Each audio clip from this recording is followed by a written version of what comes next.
Welcome to Cinema Bites, your go-to for movie recaps in a flash. Big twists, epic moments, all in just minutes. The movie begins in a terrifying forest with tall trees blocking most of the sunlight, except for a few rays that manage to break through. Suddenly, a dirty hand grabs a tree, and then we see a teenage ghost wearing a yellow hoodie running frantically. The person appears extremely exhausted, to the point of collapsing to the ground after running for a few minutes. He leans on his knees and hands, his fingers digging into the ground as he gasps for air. In the next scene, we see a red bus driving down an empty road surrounded by tall trees. Inside the bus, Nolan, a teenager wearing a gray hoodie and headphones, is looking out the window as the bus moves. We notice a teenage girl sitting in the seat next to him, sketching in a notebook. Nolan glances at her and smiles shyly, clearly showing he has a crush on her. The radio announces an upcoming lunar eclipse, and the driver lowers the volume before turning to the teenagers and asking if they plan to watch the eclipse. Carl, one of the teenagers, confidently says he saw something about it on YouTube, while Quinny, the girl next to him, says she'll watch it with her dad. The two start bickering for a moment before calming down. After a minute of silence, Reggie, a teenager with a nose piercing sitting alone at the back, crushes an empty can and throws it at Nolan, hitting him on the head. When Nolan turns around, Reggie teases him, and Nolan turns his attention back to Bess, the girl he likes, who smiles at him. The kids joke around for a minute, and after the laughter dies down, Joe asks Bess if she'll watch the lunar eclipse. When she hesitates to answer, Carl laughs and nudges Quinny, teasing Nolan and Bess. Quinny gets annoyed and abruptly moves to sit at the front, away from the two boys. The radio continues talking about the lunar eclipse, describing it as one of the longest and most spectacular eclipses. Reggie mocks Joe for driving slowly. The bus continues down the road, entering a darker path where the tall trees completely block out the sunlight. In the middle of the road, there's a fallen tree. Instead of turning back, Joe reverses the bus and takes a smaller, hidden path through the trees. The bus continues down this road, eventually emerging onto an open but deserted area with no trees or signs of life, and a thick fog blankets the surroundings. The kids look out the windows nervously, the fog obscuring their vision. As the bus moves slowly forward, they reach a narrow road with sparse trees and are forced to stop again because of a dead deer lying in the middle of the road. Joe gets out of the bus, warning the passengers to stay inside. He begins dragging the animal off the road. The group considers helping him, but decides against it. Joe drags the deer to the side of the road into the trees, pausing to wipe his hands before something makes him stop. The teenagers joke around in the bus as they wait for Joe to return. Carl starts telling a funny story to his friends, but is abruptly interrupted when Joe returns with a gun pointed at his head. The laughter stops instantly, and all the kids wear the same terrified, confused expressions as they see a strange-looking man following Joe. The man greets them menacingly, the gun still aimed at Joe, and orders everyone to sit down. Joe asks them to stay calm, assuring them the man won't hurt them. The gunman ignores Joe's words, shoving him and ordering him to sit and drive without saying another word. He gives the same command to the teenagers, who all sit quietly, except for Reggie, who stubbornly remains standing for a moment before returning to his seat at the back of the bus. The armed man directs Joe to the driver's seat and orders him to drive as the doors close. Carl suddenly remembers something as he looks at the madman in front of him, and the scene flashes back to a few days earlier when Carl was having lunch with his father, Chris. Carl was telling him a story about how he helped a girl defend herself from bullies at school. Chris didn't seem to fully believe the story but let Carl continue. The story was exciting but implausible, and Chris maintained a polite expression to show interest. When Carl tried to describe how he defeated the bullies, he accidentally spilled something on his dad's tablet. While Chris cleaned up the mess, a news story appeared on the screen, showing the face of a criminal. Carl asked his dad about it, and Chris explained that the man was a serial killer who had escaped from prison. He assured Carl they were doing everything they could to catch him because he was insane, ate tongues, and was obsessed with teenagers. Chris teased Carl, saying he could handle the escaped criminal just like he handled the bullies at school. Back in the present, Carl's eyes widen as he recognizes the armed man as the escaped criminal. The day turns to dusk, and the bus continues moving. Pedro, the gunman, orders everyone to throw their phones out the window so they can't call for help. They quickly comply, except for Reggie, who defiantly stares at him from the back seat. Joe pleads with Reggie to do as Pedro says, but the man silences him with a sinister laugh. Pedro walks determinedly toward Reggie at the back of the bus, pressing the gun to his head and assuring him it's real. After some insults, Reggie finally gives up and hands over his phone. Pedro snatches it, complaining that teenagers are like zombies, and orders everyone to sit back and enjoy the ride. The bus continues moving slowly as darkness falls. Outside, signs indicate they are entering an abandoned military zone. Nolan and Bess exchange glances with Carl, silently urging him to knock the gun out of Pedro's hand. But Carl is too scared and shakes his head. They look to Reggie, who sees the gun in Pedro's hand again. This time, Bess shakes her head no. At that exact moment, Pedro turns around and the two quickly adjust their posture. Pedro asks Nolan for his name, and the teenager hesitantly replies. Pedro comments that his name sounds like a comic book character's and shares that he used to love comics as a child, though not in a healthy way.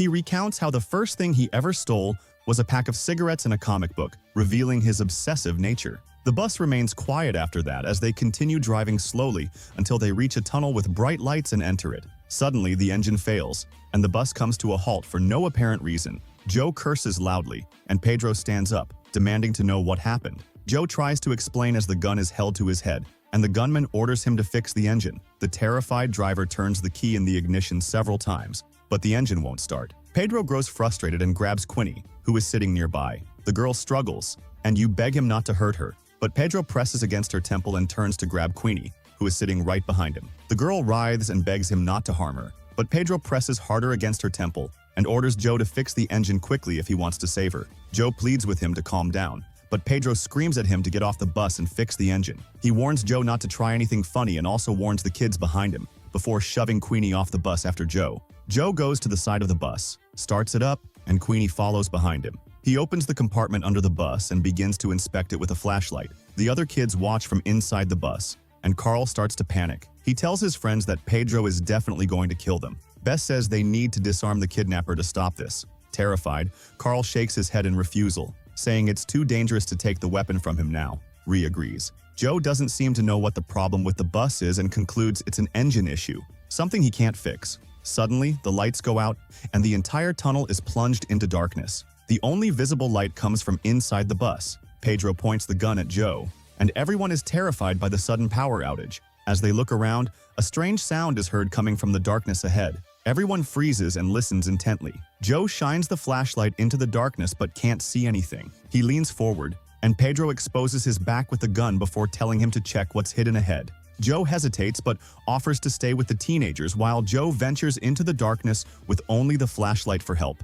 Joe cautiously moves deeper into the darkest part of the tunnel toward the sound. Pedro pushes Queenie back onto the bus, and everyone watches Joe through the glass. Joe continues into the darkness, and after a while, a low growl is heard. A massive figure wearing a hoodie rises. The kids behind him start to panic and scream. Joe's eyes widen in terror. He begins to tremble with fear before screaming as the monster grabs him by the chest. The passengers begin screaming and panicking even more. Pedro screams, trying to silence everyone as they rush toward the back of the bus. He orders them to sit down and be quiet, making it harder to manage the situation. He tries to think of a solution, reaches the driver's seat, and discovers the key isn't there. Furious, he curses before shoving Carl and pointing at the frightened teenager, ordering him to retrieve the key from Joe's corpse. Before Carl can respond, Nolan steps up and offers to go instead. Meanwhile, Bess runs to the front of the bus, and before anyone can stop her, she jumps out. Nolan tries to stop her, but Pedro points the gun at him, freezing him in place. Bess cautiously advances toward Joe, trembling. The others in the bus hold their breath. When she reaches Joe's remains, she kneels, shaking, to put her hand in his pocket to retrieve the key. She looks at his face and begins to cry but is distracted by a distant sound in the darkness. She grabs the flashlight and turns it on. A sudden movement startles her and she runs back to the bus. Pedro takes the key from her and orders Reggie to start the engine. Nolan asks about Joe, and with a negative shake of her head, she says he's gone. Reggie tries to start the bus, but the engine won't turn over. Pedro begins to lose his patience and threatens to shoot the others if Reggie doesn't start the bus immediately. He threatens to start with Queenie, whom he mockingly calls Four Eyes. Reggie, upset by the insult, stands up and threatens Pedro, telling him to stop pointing at Queenie like that. In a moment of distraction, Nolan sees an opportunity. He quickly shoves Pedro, allowing Reggie to grab his gun. With the roles reversed, Pedro steps back momentarily and Reggie points the gun at him. But in an attempt to provoke him, Pedro starts insulting Reggie, saying he won't pull the trigger because he doesn't have the courage and is a coward.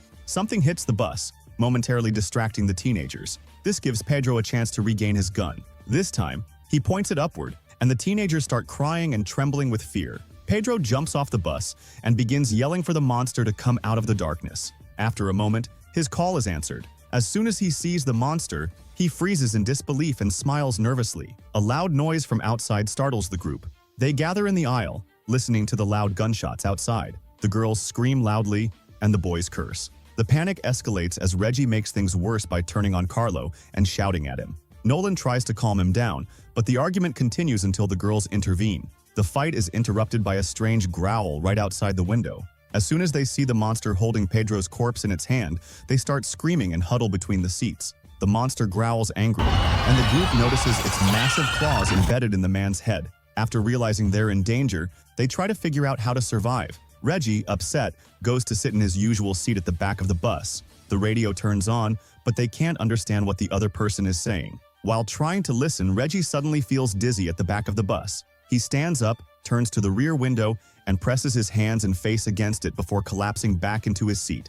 In the next scene, the group hears the familiar growl signaling the monster's approach. They huddle together. Turning toward the sound, they start screaming as the bus begins to shake. We see the monster's long clawed fingers opening the door. Their screams intensify. They run toward the other door, and Reggie struggles to open it. Bess grabs the flashlight and shines it at the monster. This seems to have an effect on it, momentarily holding it back. Finally, the door opens, and they escape. Bess leads the way toward a door she had seen earlier in the tunnel. They find themselves in a shelter. After walking for a while, they find a room and decide to stay there after Nolan checks it thoroughly. On a wall beside them, Nolan and Bess find a drawing that appears to be a floor plan of a military fortress. They decide they need to find the control tower to turn on the lights, but Reggie doubts they'll find it. They start talking about Joe, and Reggie tells the others that Joe knew his father. Here, we learn that Reggie's father is in prison. Reggie adds sadly that his father is innocent and is serving time because he was wrongfully accused. Nolan takes the map off the wall and gathers his friends. He points to the control room, and Bess offers to go with him. Nolan is pleasantly surprised. Reggie wishes them good luck before the two set off to find the control tower. Along the way, they have a heartfelt conversation. Nolan takes the opportunity to compliment her drawings. He tells her about his mother, who used to paint, and how her favorite painting was of a blue sea by the ocean. Back in the safe room, Carlo makes drumming sounds and gestures as he counts everything he wants to say. Between the strikes, Reggie pauses, but he doesn't listen to him, and it's clear they're having a silly argument. Queenie interrupts the two and says she needs to go to the bathroom. The two choose Reggie to go with her, leaving Carl to continue making noise. We return to Nolan and Bess, who are searching for the control room. They find a massive machine that turns out to be a giant spotlight. Bess comments that the plan clearly didn't work. They aim the beam toward an inner cave where a corpse lies. Reggie and Queenie walk a bit, but before Queenie chooses a spot to relieve herself, she tells Reggie to turn around and move away. While she's busy, Reggie tells her she looks cute when she's angry and that he plans to make her angrier. He expects a response, but nothing happens. Reggie calls out to her assistant, unsure if he should turn around or not. Eventually, he decides to turn around and discovers she's gone. Panicking, he runs back to the safe room to call Carl. Meanwhile, Nolan and Bess continue exploring. Bess eventually calls her friend, letting her know they've found the control panel. Reggie and Carl keep running and calling for Queenie. Reggie blames himself repeatedly. Finally, they find her in a dark pit, screaming under a creature that appears to be eating her. Reggie bravely runs toward her and points the fire in his hand at the creature to scare it away. Carl manages to take Queenie to a safe place. Once they catch their breath, they remember Reggie and go back to look for him. Carl calls out to Reggie, who is now in trouble with the creature. Something drips from the creature's mouth onto Reggie's chin, appearing to be blood. Fortunately, before anything happens, Bess and Nolan finally manage to press the large button, lighting up the entire dark pit. Carl smiles in relief, knowing his friends activated the generator just in time. In the control room, Nolan and Bess find a small ladder leading downward. They enter a cave covered in newspapers and drawings of the creature that killed Joe.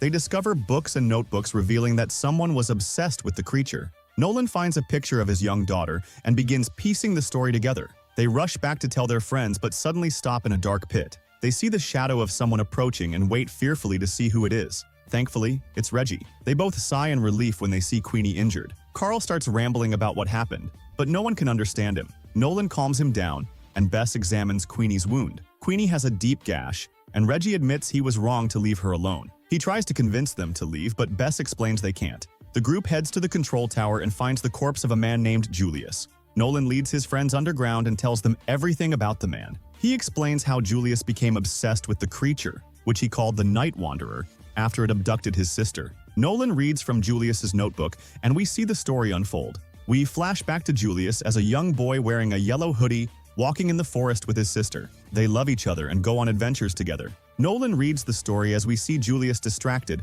not noticing his sister walking toward the entrance of a tunnel. The girl sees something ahead, freezing in place. Julius notices, but it's too late. A scream echoes from inside the tunnel. Terror grips Julius as he takes a step back, his eyes fixed on the tunnel and what's inside. Another scream, this time from the creature, makes Julius look back and run. Exhausted, he collapses to his knees, crying. Later, we see Julius in a police car, clutching his sister's notebook. The scene shifts to Julius, at 50 years old, holding the notebook to his chest, unable to erase the incident from his mind. Determined, he enters the tunnel to find the creature that killed his sister. Surrounded by candles, he sketches out a machine he plans to use against the creature. In the next scene, we see him building his project, drawing inspiration from his sister's photo. In the present, the friends reflect on the story of the desperate man who risked his life to kill the creature. They theorize that the creature is parasitic and won't stop hunting Queenie until it finishes her. We see how Julius met his end in his underground room after his radio attracted the creature. The teens devise a plan to continue what Julius started. However, Queenie is upset, not wanting anyone to be harmed because of her. Her friends reassure her that no one will be left behind. They share a group hug before getting to work. They test old equipment, draw up plans, and work together to power up the spotlight. Finally, they create a plan to trap the Night Wanderer. They take Queenie to a safe place and put their plan into action. They lure the creature into the safe room using Queenie's bloodied clothes near the light source. She grabs the clothes as planned, and they suddenly turn on the light, injuring it. Reggie bravely confronts the creature, buying time for the girls to escape. Queenie and Bess manage to flee the tunnel, looking back to see the creature screaming at them but unable to leave the tunnel's darkness. The boys rush toward them with torches, trapping the creature. They corner the Night Wanderer and set it on fire, watching in satisfaction as it burns. In the next scene, Nolan narrates how courage was the lesson they learned from their ordeal, and how it will stay with them forever, even if no one takes it seriously. In the final scene, police officers investigate the tunnel. One officer enters the safe room with a flashlight, but a scream makes him stop and look around. He encounters something.